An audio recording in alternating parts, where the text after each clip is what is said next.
नमस्कार। आज हम एक ऐसे विषय पर बात करने वाले हैं जो शायद हम सभी की जिंदगी को एक नई दिशा दे सकता है। आज हम समझेंगे कि अपनी असली प्रतिभा, अपने असली टैलेंट को कैसे पहचानें और उस खालीपन से कैसे बाहर निकलें जो आजकल बहुत से लोग अपने काम में महसूस कर रहे हैं। पाश की ये लाइनें जानते उस एहसास को बिल्कुल सही पकड़ती हैं जब कोई इंसान एक बेजान रोजमर्रा की जिंदगी में फंस जाता है। हर दिन एक जैसा, और सपने वो तो कहीं बहुत पीछे छूट जाते हैं। और देखिए, ये सिर्फ एक एहसास नहीं है, ये एक हकीकत है, एक ग्लोबल संकट। 2024 के गैलप सर्वे के मुताबिक दुनिया में सिर्फ 23% लोग ही अपने काम से सच में जुड़ा हुआ महसूस करते हैं। मतलब 77% लोग या तो बस काम कर रहे हैं या फिर क्वाइट क्विटिंग कर रहे हैं। भारत और साउथ एशिया में तो ये आंकड़ा और भी कम है, सिर्फ 21%। तो सवाल ये उठता है कि क्या ये खालीपन, ये सूनापन ही हमारी किस्मत है? क्या हमें जिंदगी भर ऐसे ही जीना है या फिर इससे बाहर निकलने का कोई रास्ता है भी? चलिए आज इसी का जवाब ढूंढते हैं। इस संकट को और बेहतर ढंग से समझने के लिए चलिए एक कहानी सुनते हैं। एक ऐसी कहानी जिससे हम में से कई लोग शायद खुद को जोड़कर देख पाएंगे। ये कहानी है अमित की। 26 साल का है, आईटी में काम करता है, सैलरी भी बढ़िया है, कागज पर तो जिंदगी सेट है, पर अंदर से वो बिल्कुल खाली महसूस करता है। ईएमआई का बोझ, घर वालों की उम्मीदें, उसे ऐसा लगता है जैसे वो एक सोने के पिंजरे में कैद हो गया है, बिल्कुल वैसे ही जैसे आज देश के लाखों युवा महसूस कर रहे हैं। अक्सर हमें सलाह दी जाती है, अरे अपने दिल की सुनो, फॉलो योर पैशन। लेकिन कई बार ये सलाह हमारी मुश्किल को सुलझाने की बजाय और भी ज्यादा उलझा देती है और ज्यादा कंफ्यूजन पैदा कर देती है। असल में ये सारी गड़बड़ी जुनून के बारे में हमारी सोच की वजह से है। 2018 में स्टैनफोर्ड यूनिवर्सिटी की एक स्टडी में पाया गया कि ज्यादातर लोग एक फिक्स्ड माइंडसेट में फंसे हुए हैं। उन्हें लगता है कि पैशन या जुनून कोई छिपा हुआ खजाना है जो बस एक दिन अचानक मिल जाएगा।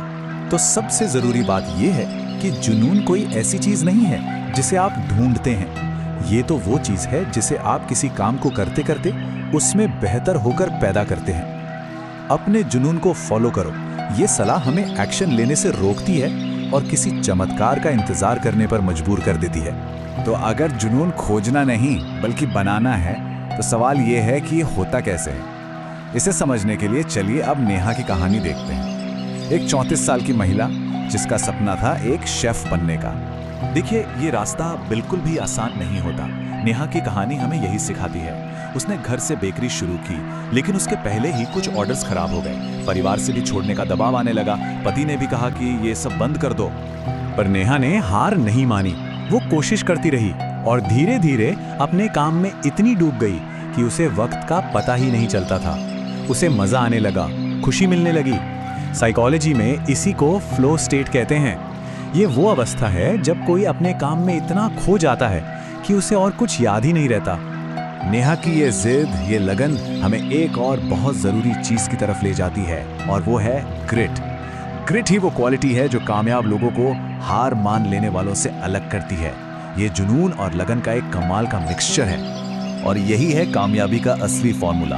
ग्रिट यानी जुनून और दृढ़ता। ये किसी की भी लंबी सफलता का सबसे बड़ा इंडिकेटर है, टैलेंट या आईक्यू से भी ज्यादा। जिन लोगों में ग्रिट होता है वो बस लगे रहते हैं, हर दिन थोड़ा बेहतर होने पर फोकस करते हैं। तो अब सवाल ये है कि ये ग्रिट कैसे बनाया जाए, उस फ्लो स्टेट तक कैसे पहुंचा जाए? वेल, इसका जवाब एक बहुत ही सिंपल 3 स्टेप के फॉर्मूले में छिपा है। ये फॉर्मूला है 3E फॉर्मूला: एक्सप्लोर, एंगेज और एक्सेल। यानी कि खोजो, जुड़ जाओ और माहिर बन जाओ। चलिए एक एक करके इन्हें समझते हैं। पहला E है एक्सप्लोर, यानी खोजबीन करना। देखिए, प्रॉब्लम अक्सर ये नहीं होती कि हमारी किसी चीज में रुचि नहीं है।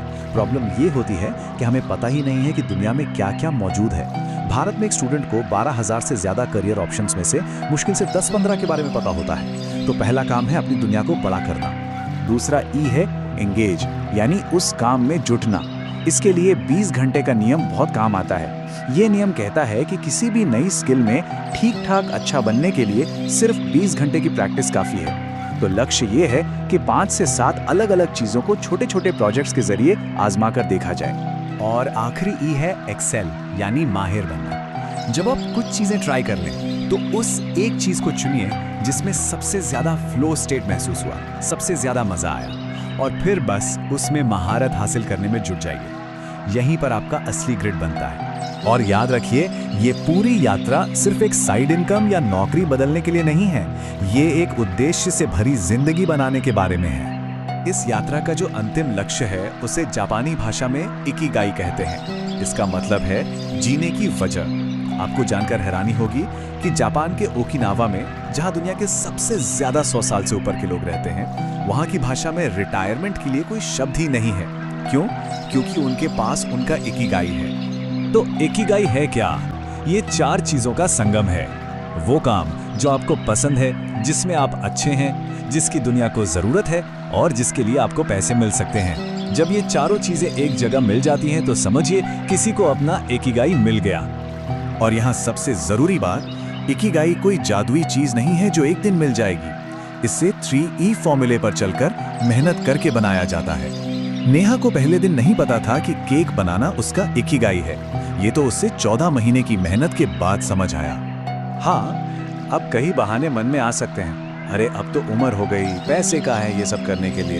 लेकिन डेटा देखिए, करियर बदलने की औसत उम्र 39 साल है। नेहा ने भी तो घर के ओवन से ही शुरू किया था।